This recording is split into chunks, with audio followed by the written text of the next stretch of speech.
Hidup TV mempersembahkan Oase Rohani Katolik yang dibawakan oleh para imam Keuskupan Agung Jakarta. Selamat menyaksikan.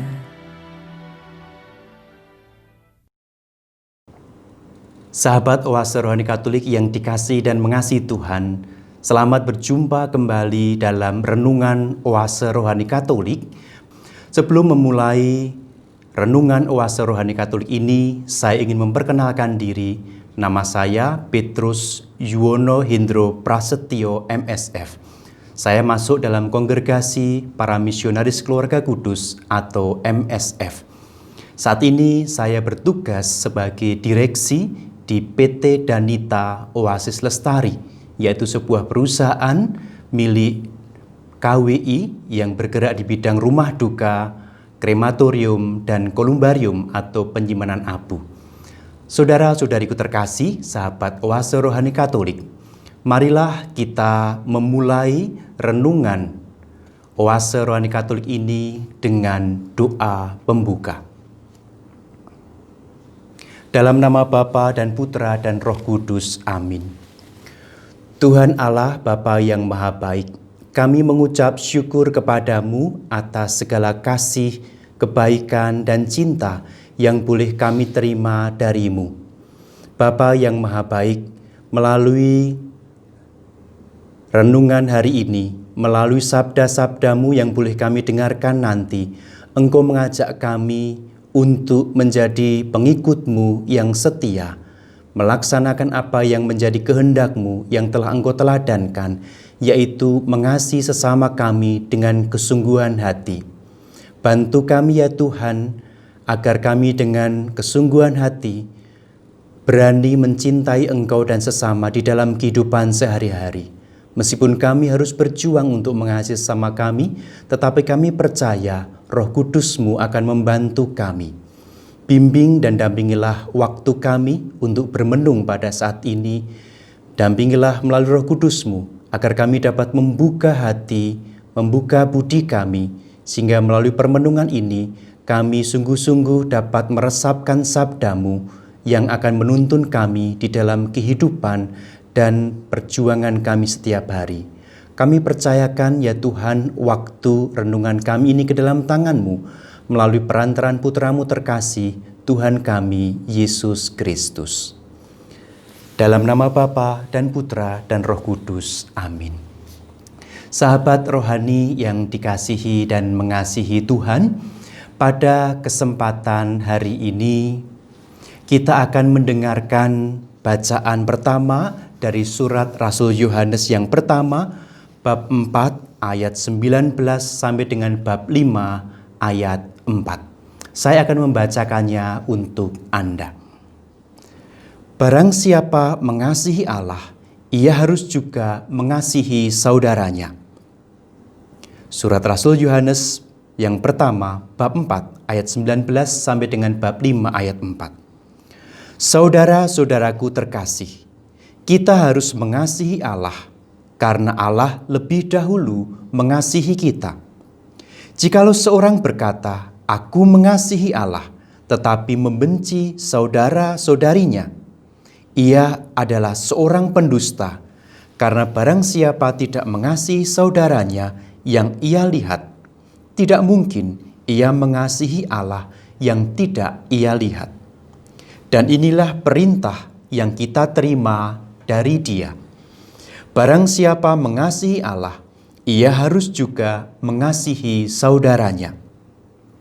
Setiap orang yang percaya bahwa Yesus adalah Kristus, lahir dari Allah, dan setiap orang yang mengasihi Dia yang melahirkan, mengasihi juga Dia yang lahir daripadanya.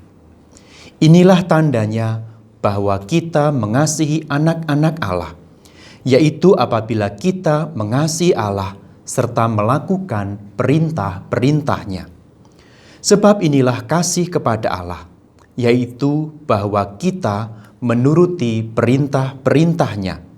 Dan perintah-perintahnya itu tidak berat, sebab semua yang lahir dari Allah mengalahkan dunia, dan inilah kemenangan yang mengalahkan dunia, yakni iman kita. Demikianlah sabda Tuhan. Syukur kepada Allah. Kita akan membacakan Mazmur Tanggapan. Refren Mazmur Tanggapan, segala bangsa di bumi, ya Tuhan, sujud menyembah kepadamu. Segala bangsa di bumi, ya Tuhan, sujud menyembah kepadamu. Ya Allah, berikanlah hukum-Mu kepada raja, dan keadilan-Mu kepada putra raja.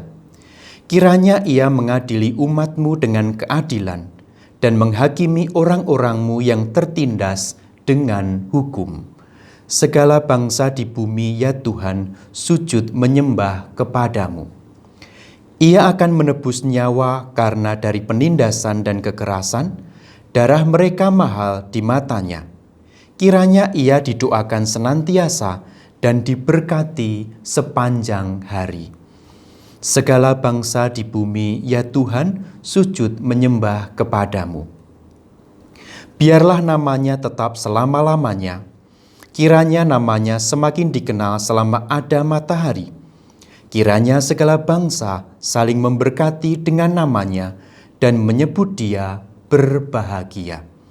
Segala bangsa di bumi, ya Tuhan, sujud menyembah kepadamu. Alleluia, alleluia, alleluia, alleluia. Tuhan mengutus aku menyampaikan kabar baik kepada orang-orang miskin dan memberitakan pembebasan kepada orang-orang tawanan. Alleluia, alleluia. Tuhan sertamu dan sertamu juga. Inilah Injil Yesus Kristus menurut Lukas. Dimuliakanlah Tuhan.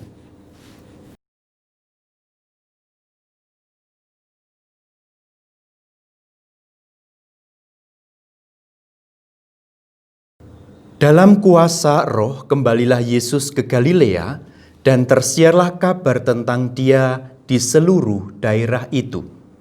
Sementara itu ia mengajar di rumah-rumah ibadat di situ, dan semua orang memuji Dia.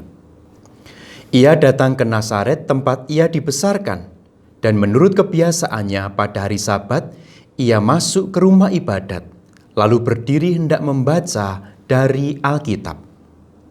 Kepadanya diberikan kitab Nabi Yesaya, dan setelah dibukanya, ia menemukan nas di mana ada tertulis, Roh Tuhan ada padaku, oleh sebab ia telah mengurapi aku untuk menyampaikan kabar baik kepada orang-orang miskin, dan ia telah mengutus aku untuk memberitakan pembebasan kepada orang-orang tawanan, dan penglihatan bagi orang-orang buta, untuk membebaskan orang-orang yang tertindas, untuk memberitakan tahun rahmat Tuhan telah datang.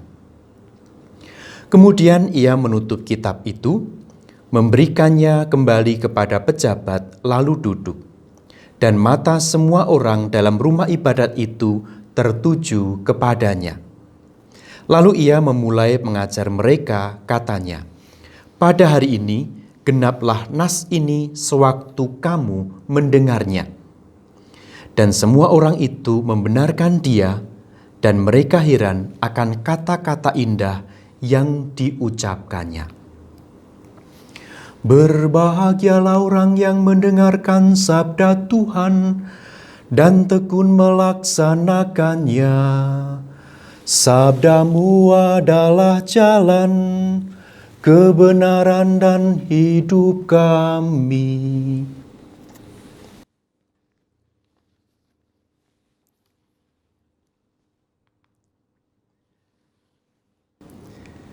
Sahabat Oase Rohani Katolik yang dikasihi dan mengasihi Tuhan, saya akan memulai renungan kita dimulai dari bacaan yang pertama hari ini yang diambil dari surat Rasul Yohanes yang pertama, bab 4 ayat 19 sampai dengan bab 5 ayat 4. Kebutuhan untuk dikasihi atau dicintai adalah kebutuhan dasar bagi setiap manusia.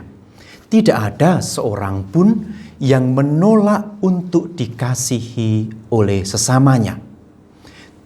Sebab pengalaman dicintai, pengalaman dikasihi adalah pengalaman puncak kebahagiaan bagi setiap orang.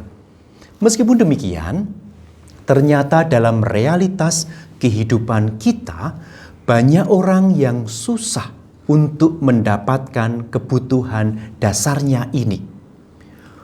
Bahkan sebaliknya, banyak orang yang sulit untuk mencintai atau mengasihi orang lain. Ada orang yang mengatakan, saya tidak bisa mengasihi orang lain karena saya tidak pernah dikasihi.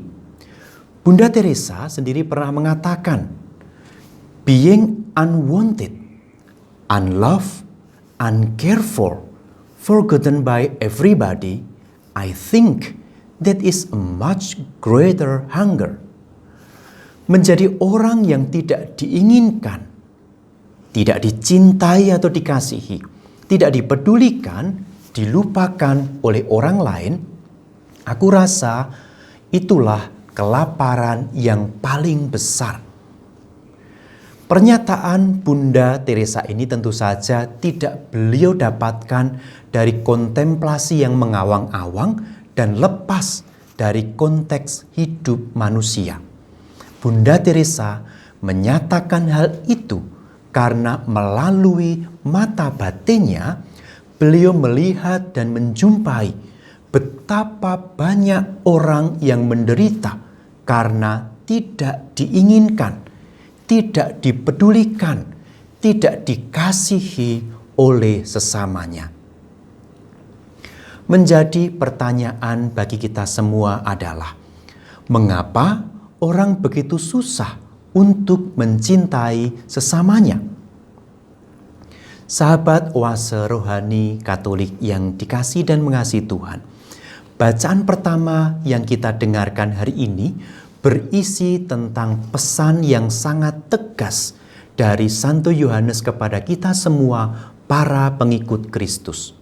Santo Yohanes mengingatkan kita akan tugas kita sebagai orang-orang Kristen, yang saya maksudkan para pengikut Kristus, yaitu untuk mengasihi Allah.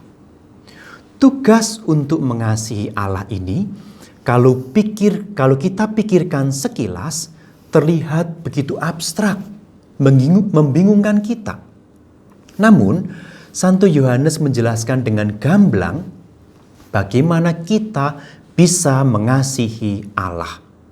Caranya adalah dengan mengasihi sesama kita. Ayat 20 dari surat Rasul Yohanes tadi dikatakan demikian. Jikalau seseorang berkata, aku mengasihi Allah, dan ia membenci saudaranya, maka ia adalah pendusta. Karena barang siapa tidak mengasihi saudaranya yang dilihatnya, tidak mungkin mengasihi Allah yang tidak dia lihat. Panggilan untuk mengasihi Allah dapat kita jalankan, kita lakukan sama mudahnya dengan cara mengasihi sesama di sekitar kita, yaitu keluarga kita, sahabat-sahabat kita, orang-orang yang kita kenal, orang-orang yang kita jumpai dimanapun kita berada. Kasih kepada Allah harus kita ungkapkan dalam tindakan nyata, tindakan konkret di dalam kehidupan kita setiap hari kepada sesama kita. Sebab ayat 21 tadi dikatakan demikian, barang siapa mengasihi Allah, ia harus juga mengasihi saudaranya. Sahabat oase rohani Katolik yang dikasihi dan mengasihi Tuhan. Sebagai pengikut Kristus, kita semua identitas yang harusnya paling nampak, paling bisa dilihat oleh orang lain dari diri kita adalah tindakan kasih. Sebab Tuhan Yesus sendiri telah memberikan teladan kepada kita bagaimana Ia mengasihi kita sampai sehabis-habisnya. Meskipun demikian, apakah benar-benar mudah bagi kita semua, pengikut Kristus, untuk melakukan tindakan mengasihi sesama kita? Ternyata tidak mudah. Banyak orang merasa tidak mempunyai kemampuan untuk mengasihi sesamanya. Ada sebuah ungkapan pepatah dalam bahasa Latin yang berbunyi demikian. Nemo dat quod non habet. Tak seorang pun bisa memberi dari apa yang tidak ia punyai. Gambarannya demikian. Kalau saya tidak mempunyai mobil, pasti saya tidak bisa memberi mobil kepada orang lain. Kalau saya tidak mempunyai uang, pastinya saya tidak bisa memberi uang kepada orang lain. Atau juga misalnya, kalau saya tidak mempunyai pekerjaan, pasti saya tidak bisa memberi pekerjaan kepada sesama saya, kepada orang lain. Tetapi kalau saya misalnya mempunyai kitab suci ini, maka pastinya saya bisa memberi kitab suci ini kepada Anda. Demikian pula dalam hal mengasihi. Tidak ada seorang pun yang bisa mengasihi sesamanya kalau orang tersebut tidak punya pengalaman dikasihi. Pertanyaannya adalah, apakah ada manusia di bumi ini yang tidak punya pengalaman dikasihi? Tidak ada. Semua orang di dunia ini pasti punya pengalaman dikasihi oleh sesamanya. Entah oleh orang tua, oleh kakak atau adik, oleh teman, oleh pengasuh, atau oleh sesamanya. Misalnya ketika bayi, karena orang tua begitu mengasihi kita. Orang tua atau mungkin yang sejak bayi di panti asuhan misalnya, karena dikasihi sungguh, maka orang tua atau pengasuh itu akan memberikan makanan yang terbaik. Yaitu bayi misalnya diberi ASI atau diberi susu, makanan yang cocok untuk bayi itu supaya bisa bertahan dan bertumbuh dengan baik. Tindakan itu adalah tindakan kasih. Jadi setiap orang di dunia ini pasti punya pengalaman dikasihi. Kita dikasihi oleh sesama kita, atau paling tidak Allah telah lebih dulu mengasihi kita. Kita mengasihi karena Allah telah lebih dulu mengasihi kita. Nah, karena setiap orang punya pengalaman dikasihi, maka kita semua pasti bisa melakukan tindakan kasih, yaitu mengasihi Allah dan juga mengasihi sesama. Seperti ungkapan saya tadi, nemo dat quod non habet. Tak seorang pun seseorang yang tidak mempunyai sesuatu tidak akan bisa memberi.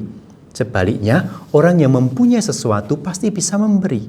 Artinya, karena setiap manusia itu punya pengalaman dikasihi, maka setiap manusia pasti bisa mengasihi sesamanya, pasti bisa mengasihi Allah di dalam sesama. Hanya persoalannya adalah, apakah kita mau atau tidak untuk mengasihi sesama kita? Sahabat oase rohani Katolik yang dikasihi dan mengasihi Tuhan. Sebagai pengikut Kristus, kita semua dipanggil untuk hidup di dalam kasih. Kita diundang untuk melakukan segala sesuatu dalam kasih. Dengan melakukan segala sesuatu dengan kasih, kita memberi nilai baru kepada segala sesuatu yang kita lakukan. Segala perbuatan yang kita lakukan di dalam kasih akan mendapat nilai tambah atau nilai plus. Kasih itu ibarat bumbu yang membuat nikmat setiap masakan kita. Bila segala sesuatu kita lakukan dalam kasih dan dengan kasih, semuanya mendapatkan nilai keabadian dan berkenan kepada Allah. Setiap hari ada begitu banyak kesempatan bagi kita semua untuk mempersembahkan segala sesuatu yang berharga kepada Allah. Bahkan penderitaan dan kesulitan kita, bila kita persembahkan dengan kasih kepada Allah, akan memberikan damai yang mendalam, akan memberikan berkat bagi kita dan juga sesama kita. Daripada misalnya ngomel dan uring-uringan terhadap kemacetan di Jakarta, terhadap proses administrasi di suatu kantor, atau terhadap banyak hal yang tidak berkenan bagi kita, tentang keadaan yang tidak menyenangkan, cobalah mempersembahkan semuanya itu dengan kasih kepada Allah, dan Anda akan segera melihat perbedaannya. Ketika menjumpai kesulitan dan Anda memberi makna kasih di sana, ada perbedaan yang signifikan yang akan kita terima. Tentu saja, hal-hal yang lain juga harus kita lakukan dalam kasih dan dengan kasih. Maka hidup Anda, hidup kita dalam waktu yang singkat akan mengalami perubahan. Akhirnya, kita semua, Anda dan saya, akan dapat mengubah segala sesuatu menjadi sesuatu yang berharga. Sahabat Oase Rohani Katolik yang dikasihi dan mengasihi Tuhan. Alkisah, ada seorang ibu dan seorang anak laki-lakinya yang diusir dari suatu kampung karena mereka menderita penyakit kusta. Warga kampung itu mengusir mereka karena mereka takut untuk tertular. Mereka takut apabila mereka bergaul dengan orang yang ibu dan anak laki-laki yang sakit kusta itu, mereka dapat tertular. Dan mereka tidak tahu bagaimana memperlakukan ibu dan anak laki-laki ini. Akhirnya mereka mengusir ibu dan anak laki-laki ini keluar dari kampung mereka. Ibu dan anak laki-laki ini sangat menderita dan mereka kelaparan karena semua orang di kampung itu menolak mereka dan menganggap ibu dan anak laki-laki ini sebagai sampah. Suatu hari ada seorang malaikat yang datang kepada anak laki-laki itu serta memberikan sebuah tongkat ajaib dengan sebuah pesan kepadanya. Pesannya adalah, apapun yang kau sentuh dengan tongkat ajaib ini akan menjadi emas dan berlian yang sangat berharga. Setelah malaikat itu pergi, si anak laki-laki ini kemudian mulai menguji kebenaran dari perkataan sang malaikat tadi.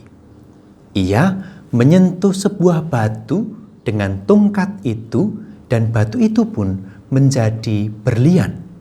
Demikian juga dengan benda-benda yang lainnya.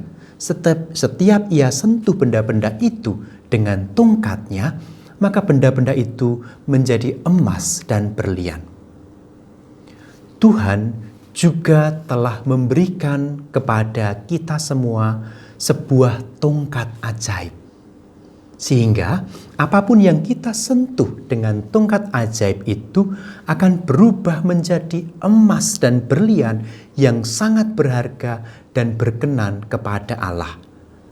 Tongkat ajaib itu adalah kasih Allah yang telah dicurahkan ke dalam hati kita.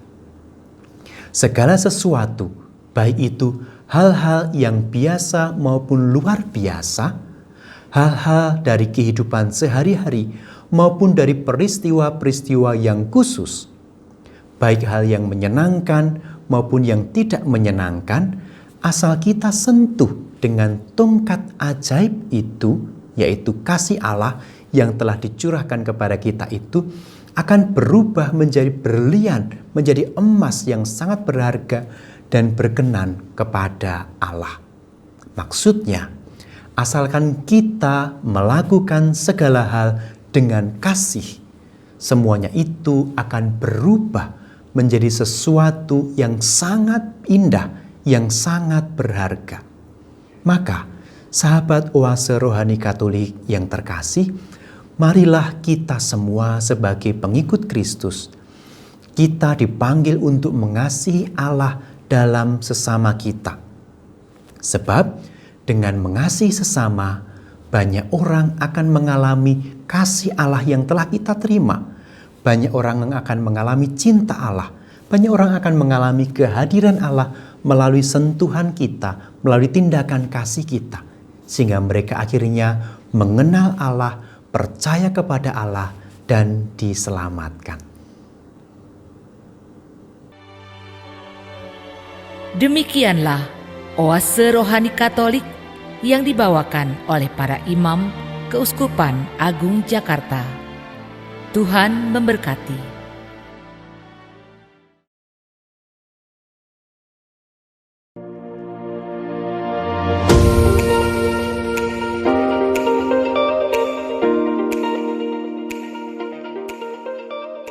Saudari-saudaraku, umat Katolik Keuskupan Agung Jakarta yang terkasih, kita semua tahu dan mengalami bahwa kita, masyarakat kita, bangsa kita, bahkan seluruh dunia sedang berada dalam keadaan prihatin, bahkan cemas, karena tersebarnya wabah virus corona COVID-19 dengan segala akibatnya di dalam berbagai bidang kehidupan. Meskipun demikian, saya mengajak saudari-saudara sekalian untuk tidak panik, untuk tidak cemas berlebihan, seperti anjuran para pemimpin bangsa kita. Kita berharap dan yakin semuanya akan menjadi baik kembali. Kita berterima kasih kepada para pemimpin bangsa kita yang pasti akan terus berusaha sekuat tenaga untuk menghentikan tersebarnya virus corona ini dan mengatasi akibat-akibatnya. Kita berterima kasih kepada para tenaga kesehatan yang dengan tulus mengambil risiko membantu para penderita untuk penyembuhan mereka. Kita berterima kasih kepada para profesional dalam berbagai bidang ilmu yang terus berusaha mengatasi masalah yang ditimbulkan oleh virus corona ini. Bagi kita, ini semua adalah tantangan kemanusiaan dan sekaligus tantangan iman. Kita doakan saudari-saudara kita yang menjadi korban dari virus ini. Semoga yang meninggal diterima dalam kemuliaan abadi, yang sakit disembuhkan. Mari kita doakan pula para pemimpin bangsa, tenaga kesehatan, dan semua yang dalam satu dan lain cara terlibat dalam memulihkan keadaan. Semoga Tuhan menganugerahkan kepada mereka semua yang perlu untuk menjalankan tanggung jawab mereka. Semoga keadaan ini mendorong kita semua untuk semakin dan terus bertumbuh dalam iman, persaudaraan, dan bela rasa. Keuskupan Agung Jakarta akan segera memberikan pedoman praktis, khususnya di dalam rangka peribadatan. Semoga Allah yang Maha Kasih menjaga dan melindungi kita semua.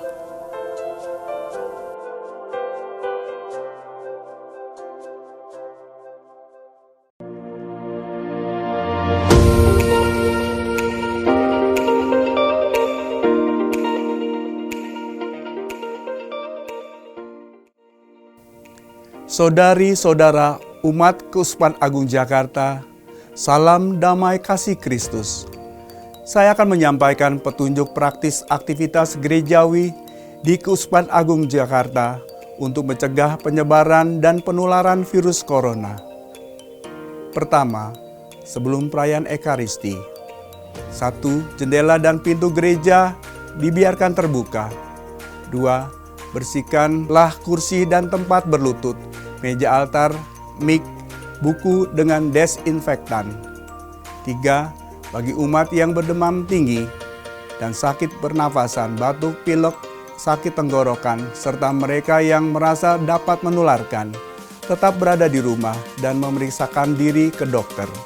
4. Sediakan dan minta umat untuk membersihkan tangan dengan hand sanitizer dan pemeriksaan suhu tubuh sebelum masuk gereja. Bagi umat yang bersuhu tubuh 37 derajat Celcius ke atas, diminta untuk kembali ke rumah dan pergi ke dokter. 5. Tidak disediakan air suci di depan gereja. 6. Mendiakan kotak kolekte di depan gereja. 7. Apabila dimungkinkan, silakan untuk melakukan penyemprotan desinfektan di dalam dan lingkungan atau kompleks gereja. Selanjutnya, perayaan Ekaristi. 1. Umat yang sehat dapat tetap mengikuti perayaan Ekaristi di gereja. Bagi yang sedang menderita demam atau sakit pernafasan, batuk pilek, sakit tenggorokan, dan mereka yang merasa dapat menularkan, diminta beribadah di rumah dengan mengikuti perayaan Ekaristi hari Minggu melalui media online. 2. Umat cukup membuat tanda salib mengarah ke tabernakel. 3. Ekaristi diselenggarakan sesingkat mungkin, antara lain dengan Orinarium tidak dinyanyikan, lagu-lagu cukup pembuka, persembahan, dan penutup. Uang kolekte dipersembahkan di kotak-kotak pintu gereja sebelum masuk gereja dan tidak ada perarakan persembahan.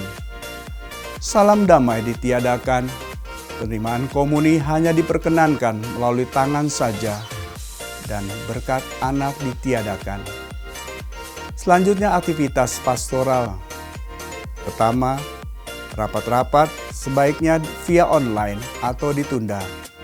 Kedua, pertemuan-pertemuan di GKP atau kompleks gereja ditunda. Ketiga, paroki menyediakan bantuan sembako dan multivitamin untuk umat prasejahtera.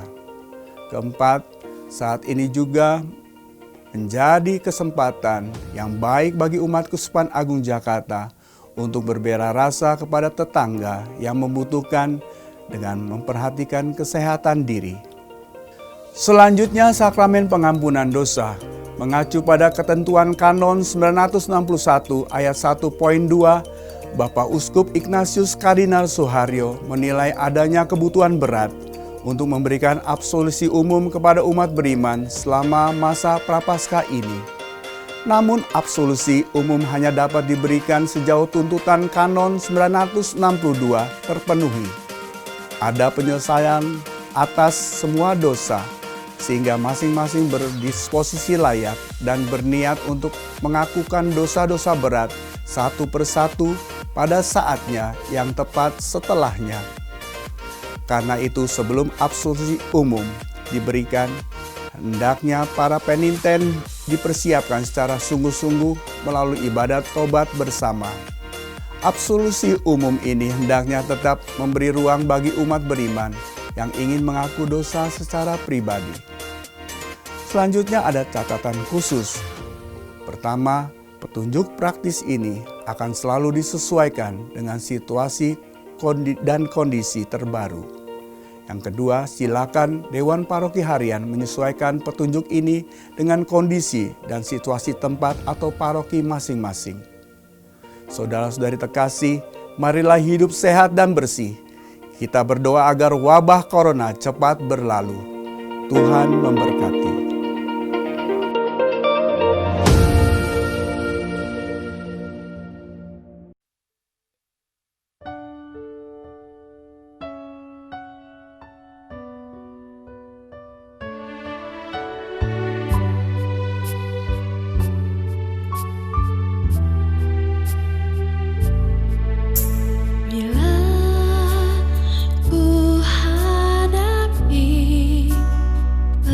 So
want to tell you a story that's changing the lives of people all over the world. It's not a story that anyone made up. Instead, it's from the Bible, which is the word of the Most High God. Therefore, it's true and reliable.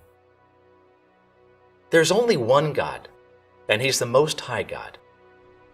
The Most High God is more powerful than any person, spirit, religious teacher, government, or God that people worship.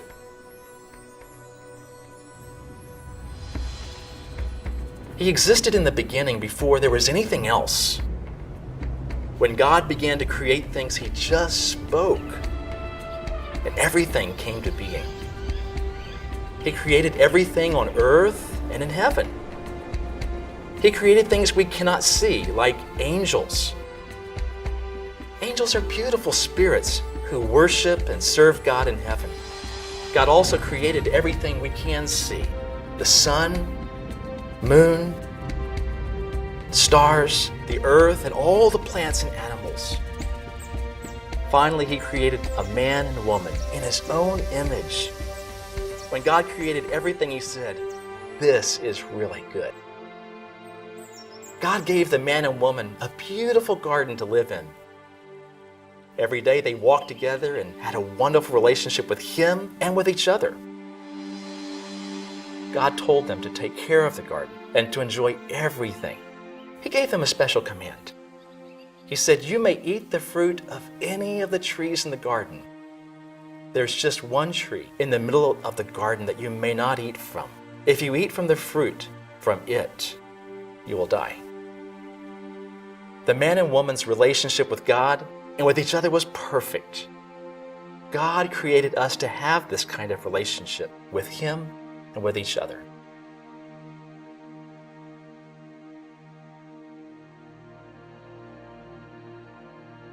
The man and the woman had a wonderful relationship with God and each other.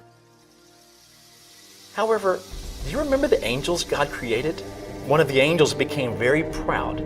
He wanted to be like God and to have the other angels worship him instead of God. But there's only one God to be worshipped. Therefore, God cast the disobedient angel out of heaven. We call that angel the devil. God also cast out of heaven all of the other angels who followed him. They're demons or evil spirits. One day, the devil tempted the woman to eat the fruit from the one tree that was forbidden. He asked her, "Did God really say you couldn't eat from any tree in the garden?" The woman said, "No, we may eat from any tree except for the one in the middle of the garden. If we eat from it or touch it, we will die." But the devil told her, "You won't die, but will instead become like God." The woman listened to the devil and ate the fruit. Then she gave it to her husband, and he ate. That day, both of them sinned. Sin is any time we disobey God's commands. God is righteous and holy. He must punish us when we disobey Him. God cast the man and the woman out of the garden, and their relationship with God was broken forever. Like that man and the woman, all of us have sinned. Our relationship with God is broken, and the result of sin is eternal punishment in hell when we die. We cannot live forever with God as we were designed. What can be done? Over time, the number of people on earth increased. Even though each of them sinned, God still loved them very much and wanted them to have a relationship with Him. God gave 10 commandments to the people through one of His servants. Remember, God's perfect and holy, so we must be perfect and holy to live with Him. The 10 commandments taught people how to live right with God and each other. Some of the commands were, do not worship other gods or make idols. Honor your parents. Do not lie, steal, murder. Don't desire the things other people have or commit adultery. However, no one was able to obey all of these commands. Each time they sinned, God allowed them to confess their sins and offer a sacrifice to take their place of punishment. This sacrifice was shedding the blood of a perfect animal. As they offered the sacrifice, they would ask God to forgive them and let the animal die in their place. Only by the shedding of blood can a person's sins be forgiven.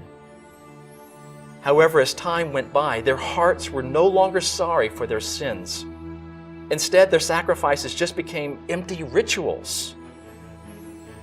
God said, "I've had enough of your empty sacrifices." Through the keeping of rules and sacrificing of animals, people realized that they were unable to come back to God on their own. What could be done?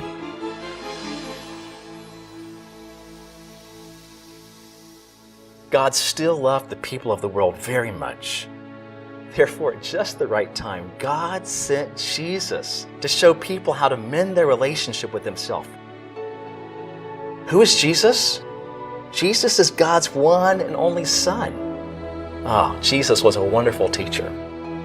People loved to listen to Him because He taught them how to come back to God. Jesus was also a powerful miracle worker. One day, many people came to listen to Jesus teach all day. Because the people were hungry, Jesus took 5 loaves of bread and 2 fish, blessed them, and then began to pass them out to the people.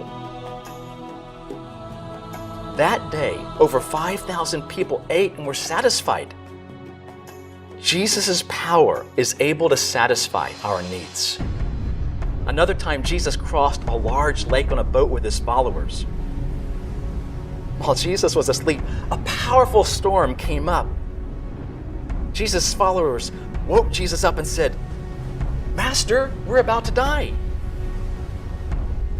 Jesus stood up and spoke to the wind and waves, "Quiet, be still." Immediately, the wind and rain stopped. Jesus' power is greater than the natural world. When Jesus arrived at the other side, He met a violent man living among the graves. He was filled with many demons and was very dangerous. When Jesus saw that man, He loved even him. He spoke to the demons and said, "Leave." Immediately they left him, and the man was in his right mind. Jesus' power is greater than all the evil spirits. On another day, a close friend of Jesus became sick and died. Several days later, Jesus arrived at his friend's tomb. When He saw where his friend was buried, Jesus began to cry. Jesus went to the front of the tomb and said, "Friend, come out." His friend walked out of the tomb alive. Jesus' power is even greater than death. Jesus did all these things because He loves us and wants us all to come back to God. Jesus was God's Son and wonderful teacher and a powerful miracle worker. And of all the people who ever lived, Jesus alone never sinned. He alone never deserved to be punished for sin. So many people loved Jesus.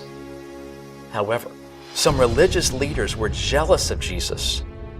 They arrested Him, put Him on trial, and decided to kill Him. They placed Jesus on a large cross. They nailed His hands and feet to the cross. As He hung on the cross, Jesus' precious blood dripped down to the ground. He cried out, "It is finished." Jesus became the perfect and final sacrifice. God loves us and allowed Jesus to die on the cross in our place. Jesus bore the punishment of all our sins. Only through the shedding of blood can our sins be forgiven. Someone had to pay for our sins. After Jesus died that day, His friends took His body and placed it in a secure tomb. However, the story doesn't end there. On the third day after this, Jesus rose from the dead and spent many days showing people that he was alive again. He proved that he is the Son of God. Then he returned to his Father in heaven. Jesus took our punishment and now provides a way for us to come back to God. Only he can show us the way back to God. While Jesus was still on earth, he told a story. A young man said to his father, "Give me my share of the inheritance." The young man set off for a distant country and there wasted his money in wild living. After he spent everything, he hired himself out to do the lowest job, feeding pigs.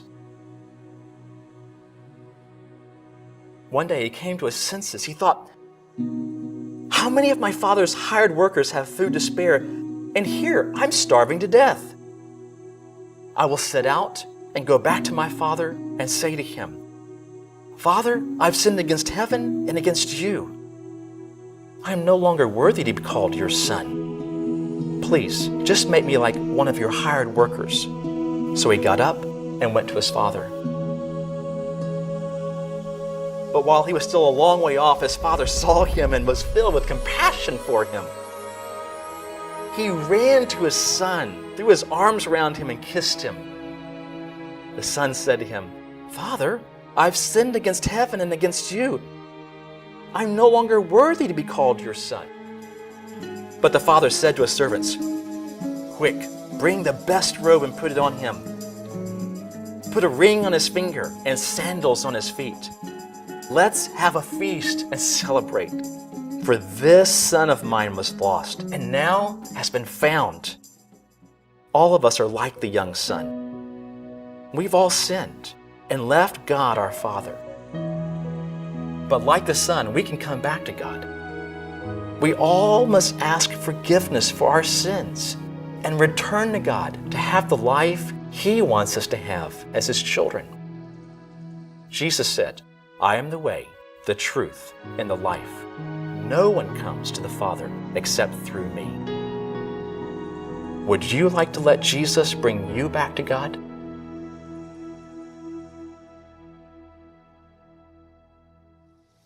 Only Jesus can bring us back to God.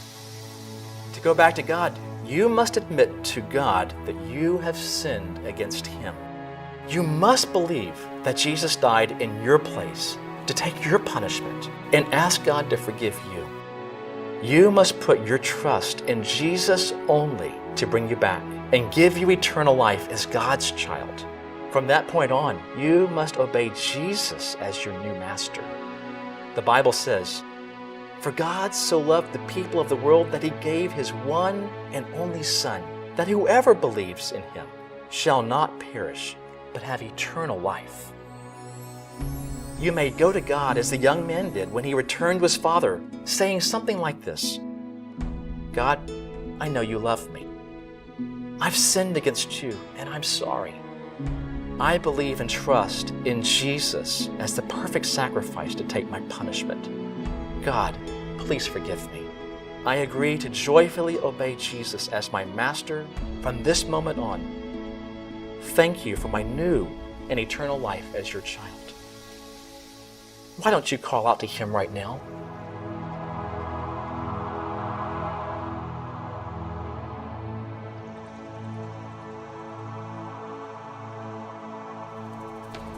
If you truly called out to God, you're now God's child forever. God wants you to let others know that you're his child. God's plan is not only to bring you back to him, but to bring back your family and friends through you, so that their relationship with God and one another may be restored. Who do you know that needs to hear this story?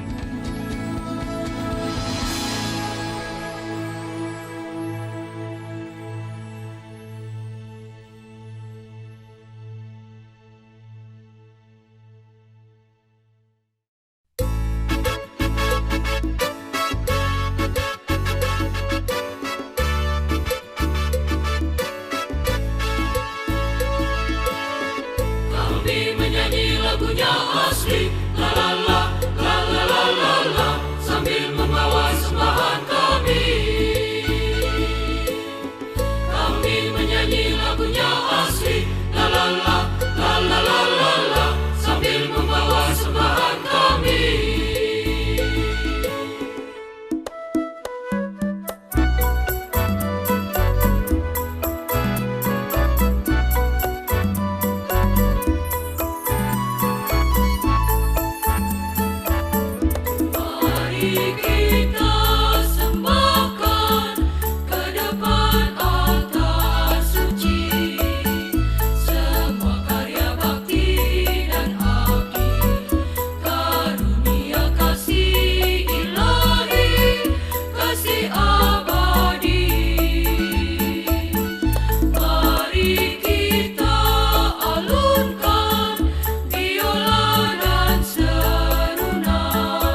kita baik selamanya.